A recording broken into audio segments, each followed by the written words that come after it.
Hello everyone, আশা করি সবাই ভালো আছেন। বহুল প্রতীক্ষিত কর আইনজীবী নিবন্ধন পরীক্ষা 2024 এর বিজ্ঞপ্তি প্রকাশ করা হয়েছে, যার জন্য আপনারা অনেক বছর যাবৎ অপেক্ষা করেছেন। এখন সেই আশার অবসান হলো। চলুন দেখা যাক কর আইনজীবী নিবন্ধন পরীক্ষা 2024-এর কী যোগ্যতা লাগে। আইন বিষয়ে ডিগ্রি অথবা কর বিষয়ে ডিগ্রি অথবা হিসাব বিজ্ঞান বিষয় সহ বাণিজ্যের ডিগ্রি অথবা কমার্সের স্টুডেন্ট সবাই অ্যাপ্লিকেশন করতে পারবে, অথবা উচ্চতর অডিট সহ ব্যাংকিং বিষয়ে ডিগ্রি অথবা ডিপ্লোমা ইন ট্যাক্সেশন সহ যে কোনো বিষয়ে ডিগ্রি অথবা উচ্চতর অডিট সহ ব্যাংকিং ডিপ্লোমা এবং তৎসহ যে কোনো বিষয়ে ডিগ্রি। এই যোগ্যতাগুলো যাদের কাছে আছে তারা আয়কর আইনজীবী 2024 নিবন্ধন পরীক্ষার জন্য আবেদন করতে পারবেন।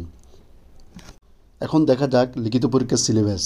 লিখিত পরীক্ষার সিলেবাসের জন্য আয়কর আইন 2023, অর্থ আইন 2024, আয়কর বিধিমালা 1984, উৎসকর বিধিমালা 2024, এডিআর বিধিমালা 2024, দান কর আইন 1990, আয়কর আইন ও বিধি বাস্তব প্রয়োগ, হিসাব বিজ্ঞান এবং বাংলা ও ইংরেজি এই বিষয়ের উপর লিখিত পরীক্ষা হবে।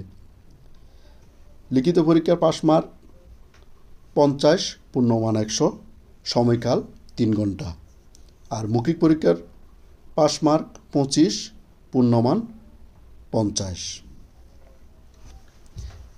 আয়কর আইনজীবী 2024 এর আবেদনের শুরু 19/9/2024 এবং শেষ হবে 29/9/2024 ইংরেজি পর্যন্ত। সবাইকে অসংখ্য ধন্যবাদ। আসসালামু আলাইকুম।